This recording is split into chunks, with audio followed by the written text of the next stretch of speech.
Last time on Book of Shadows, I picked up a small box over here, and I decided that there was probably going to be a lot of dialogue, so I was going to open this during this episode.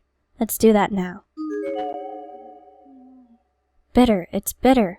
It's wearing down my back teeth. Crunch, crunch, crunch, crunch, crunch. That's why I said we should stop this. I want to go to karaoke again, but not with all those aphids around. Ugh, my toenails are gone, so I can't walk. I quickly turn around to find Shinozaki excitedly mumbling something to herself in a low tone. Her whole body was slanted with her head leaning against a wall. She was completely focused on one specific section of empty floor. Shinozaki? Mind your own business.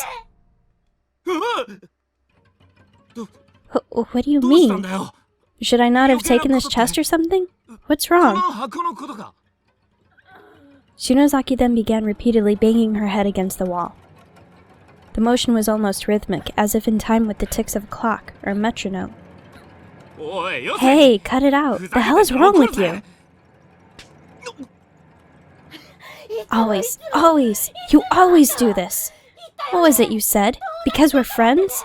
Well, I could take care of myself. What's with that look? You just hold on a second. My throat is burning up. It stinks. It's rancid. I have to run.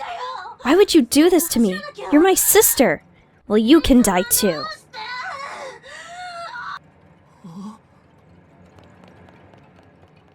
After stumbling around almost drunkenly for a few moments, Shinozaki suddenly took off running. She leapt through the trapdoor and out into the hall. What the hell was that all about? Wait, this is no time to be standing around. I've got to go find her. She's certainly an interesting specimen. Who's there? Ah, I remember you. I'm not certain where she came from, nor when or how she got here. She seemed to be about the same age as me. She looked mostly normal, but her eyes were much less vibrant than they should have been, appearing flat and lifeless, like those of a dead fish.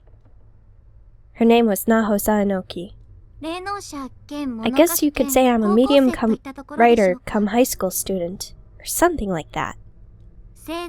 Or I was, anyway, when I was alive. When you were alive? Are you telling me you're a ghost? Of course she's a ghost. She's Fish-chan. Regrettably, that's exactly what I am. Are you one of the little bastard's friends, then? The hell did you do to Shinozaki? Why did you trap us here in the first place? Oh my, I think there's been a misunderstanding. I, like you, am essentially a victim, though there's a little more to it than that, of course. Oh, so you were trapped here too then, and you, more importantly, right now the girl who just ran out of here seems to have quite a gift. Oh yeah, Shinozaki. Wait, please. If you wish to have a place at her side for a long time to come, I believe it would be advantageous of you to listen to my advice. At her side? For a long time to come. Alright, but can you make it quick? Such a firm, cool response is very telling. Well, I'm listening. So what's this about Shinozaki being gifted? You're familiar with the concepts of spiritual mediums, shrine maidens, and shamans, no? They're all people with ability to lend their bodies to beings that natural science can't quite classify, beings you would call spirits, or gods. They're people who take part in channeling rituals, basically possession, much like the demonic sort you see in movies. So, kind of like the Itako from traditional folklore then. I'm gonna have to look that up. Exactly. You've seen it, no? Your friend can take in the thoughts of the dead that flit about in these accursed halls and output them through her body. I note I said thoughts, not spirits. They aren't souls, but rather the loose remnants of broken minds. Heavenly Host is a frighteningly unique place. So, if she is indeed able to channel them, take it from me, she has a very powerful gift. Can you really call that a gift? She's not like you know. Perhaps not, but if you intend to escape from here, these talents of hers could prove most advantageous, provided, of course, she learns to control them. Control them? Well, you saw what happened. She wasn't in control at all, but rather being controlled by the thoughts of another. Think of it as if she had an enormous antenna on her head, with impeccable reception, 24 hours a day. Except that antenna was missing not only any means of changing frequency, but any sort of on-off switch as well. At this rate, she's bound to short-circuit and break down, or worse still, she might lose her sense of self and essentially become a mindless radio. That's kinda neat, actually. Are you saying there's no way to get her back? I don't know. Who's to say? That all depends on her, and on you. Well, then come with me, and help me save her. Please! Sorry, I can't do that. You see, I'm also trying to find someone who's important to me.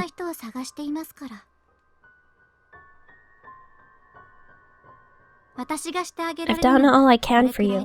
Whether this experience ends well or gets worse, again, depends entirely on you both. I wish you the best of luck.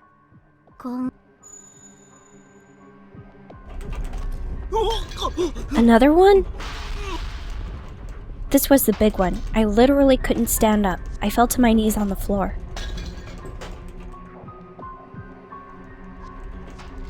I couldn't even tell you how long it lasted. It felt like it would never end.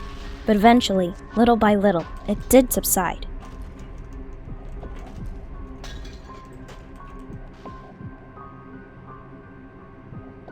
I stood back up and surveyed my surroundings, but as expected, the ghost of the girl was nowhere to be seen anymore. And this particular quake felt like it shook the very foundation of the entire building. Shinozaki was all I had on my mind. She was in serious danger. Find her, Yoshiki. I just don't know what the hell is going on anymore. But if there's one thing I do know, it's that I have to be there for her, no matter what. Find her. Shinozaki! Ayumi, where are you? I didn't touch it. He's wandering around on his own. You know what really pisses me off, though? That she kept talking to me as if I were totally ignorant about psychic phenomena. Like a complete dimwit. But look at what happened to her. Too gifted for her own good, if you ask me. Wow, sounds like you and Shinozaki have a pretty rough time in here, too. Mayu! Well, you seem to have done pretty well for being by yourself. Shouldn't Morishige have been with you, though? Yeah, but he's not. I've been trying to find him. Considering how cool and collected he is, I'm sure he's fine. Wherever he is. I mean, if he sees a ghost, he'll probably just furrow his brow and be all like, "You remind me of a Shakespeare sonnet," or something, you know? And since you and I ran into one another already, I know you'll find him sooner or later. Yeah, you're probably right. I'm sure I'll come across him eventually. Though, I guess these are a lot more places to look now that the hallway's back in one piece again. But there are two of us, and two pairs of eyes are better than one. There you go. That's more like the Suzumoto we all know and love. Okay then, let's give this everything we've got, and find our friends. You bet. Sige, I know you're somewhere nearby, and that's enough to keep me going. I will find you, I swear. But before we set off, I call a bathroom break. Seriously? Sorry, I've been so scared and nervous since we got here. I guess it's taken a toll on my stomach. I get this way before a production sometimes too. Fair enough. Guess we'll keep an eye out for a restroom on our way then. But I know where one is. Where are we going? There's a gap in the floor here. A board has been laid across it as a makeshift bridge, but it's a bit unstable after the quake. Best to cross with care.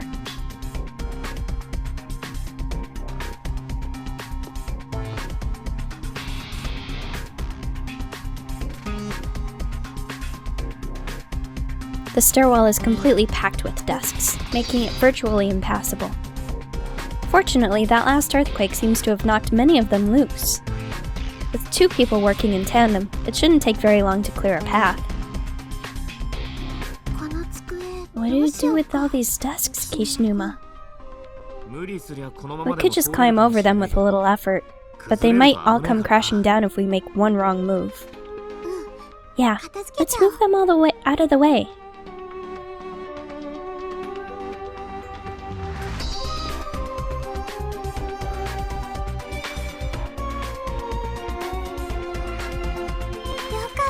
Yay! We found the little girl's room. If you'll excuse me for a minute then. Sure, I'll wait nearby. If anything happens, just call out. Don't, wait too close though, okay? It'd be kind of embarrassing if you know, heard me.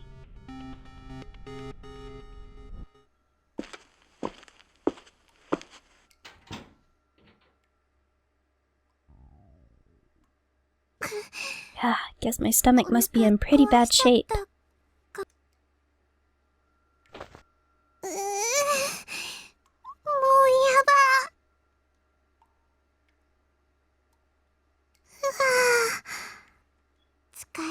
So glad there was a usable toilet in here.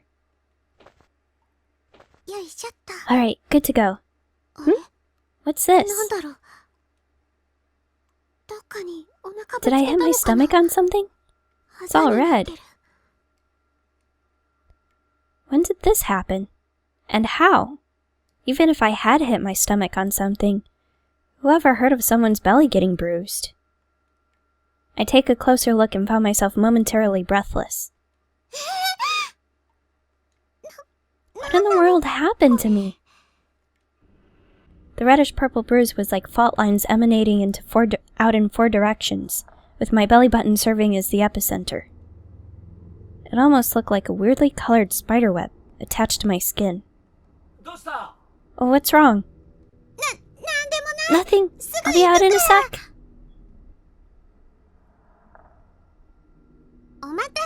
Sorry to keep you waiting. I feel much better now.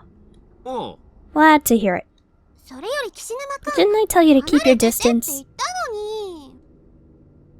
What? I did. You were just kind of loud there for a second. You seem startled. Is everything okay? Oh, yeah. Sorry to have worried you. So, how about you? Are you good on the bathroom situation, or do you need to go too? Well, boys' room is kind of occupied. When you open the stall door, there's this guy's voice that yells out, "Shut the door!" I can see how that might make it tough to go. Well, let's just put that out of our minds for now. Focus on finding Shinozaki, okay? Sounds good.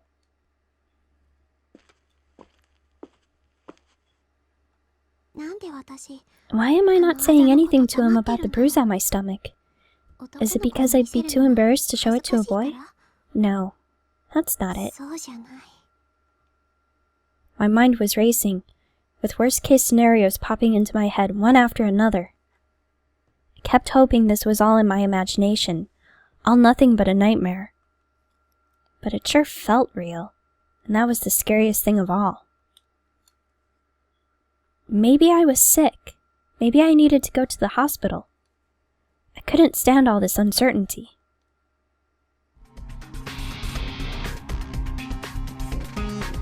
but I didn't say anything about it. I just walked with Kishinuma all throughout the school building in search of Shinozaki. I thought maybe if I went with him, I might run into Shige along the way, or at least find some clues as to his whereabouts, but no such luck. Our search eventually led us back down to the first floor. Having covered all our bases, we set our sights on the pool, but just as we approached the locker room,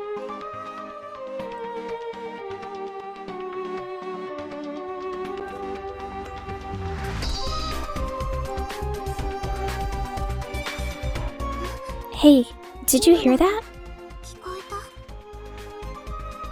Yeah, it came from in there.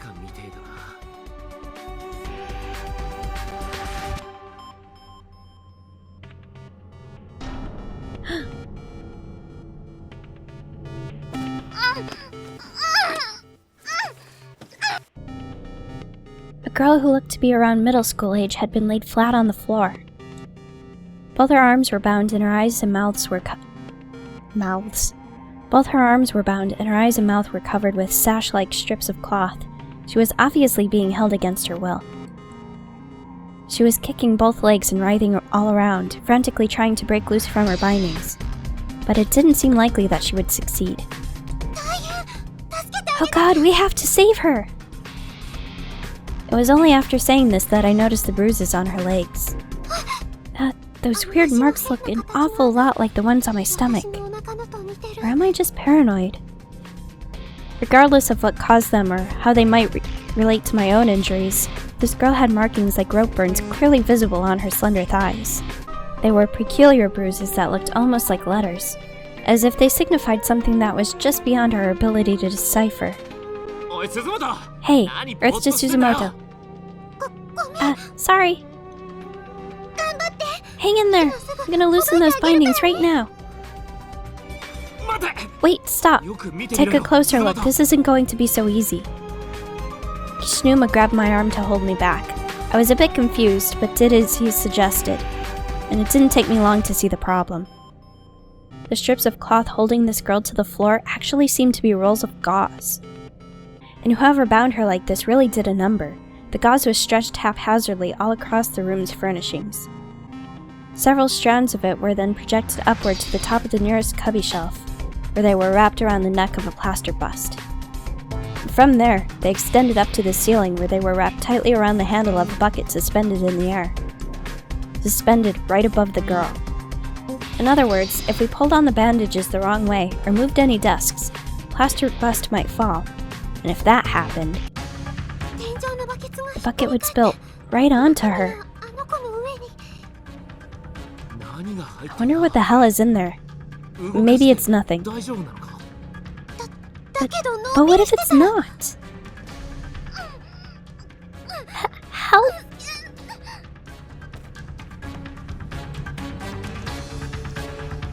The girl was thrashing wildly, unable to move or see, and too scared to call out. Sadly, this wasn't helping at all. It only served to pull the plaster bust closer and closer to the edge of the shelf. It was impossible to say whether or not she had any inkling of the threat that loomed literally right above her head. It seemed increasingly likely that this was the intent behind the trap. If the victim attempted to escape, she would only wind up killing herself. What do we do? What can we do? Don't panic. We just need to find some way of getting that bucket done from the ceiling. Can you reach, though? I think we should remove the bandages on her face first and try to calm her down. Either way, there's no time to lose. We have to do something, and we have to do it now. I'll try to reach the bucket. We can worry about the bandages later. But if that bucket falls, it's all over. We've got to do something about it pronto. You're right. Okay, I'll hold down the statue on the shelf then. Alright, and I'll try to get that bucket down. Make sure you hold on tight. Be careful.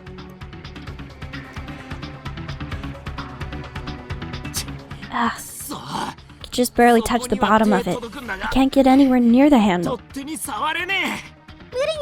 Don't try anything funny with it or it might spill. I know. God forbid there's sulfuric acid in there or something, or the slightest spill would mean game over. We could try stacking a few desks or chairs. Yeah, I think that might be our only option here.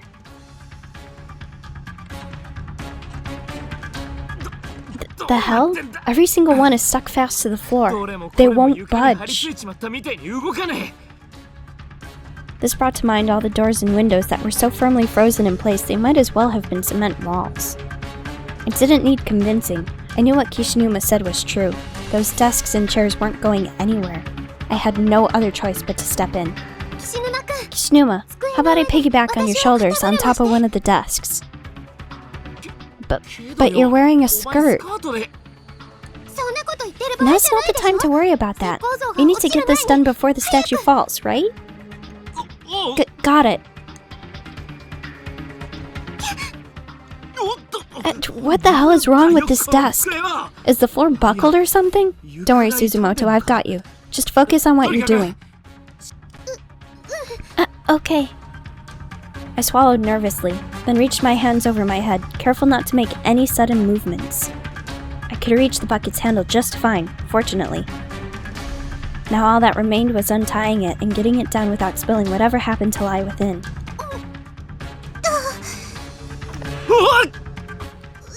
God, what the hell is in here? It's really heavy!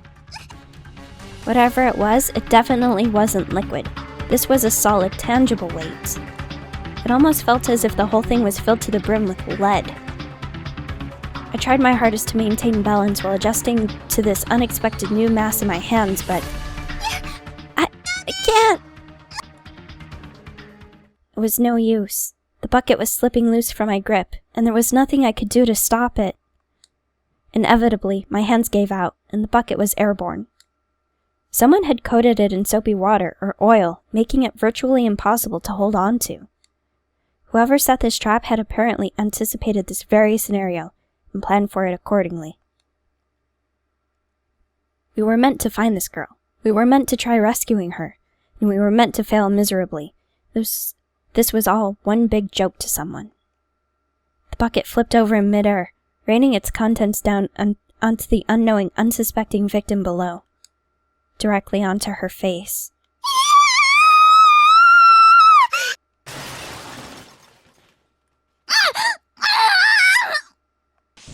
So what was in it? Her cries only lasted for 1 or 2 seconds. They were followed by a few convulsions in her legs, and then stillness. Thousands of assorted nails, razors, scissors, and tacks all struck the poor girl's face, piercing her soft cheeks and eyes and filling her mouth. It took almost no time at all for what was left of her pale, perfect skin to be dyed crimson. No. Why? I did this. I killed her. You mental? This isn't our fault. No, it wasn't meant to be this way. I'm sorry. I'm so sorry, please. Forgive me. Forgive me. Forgive me.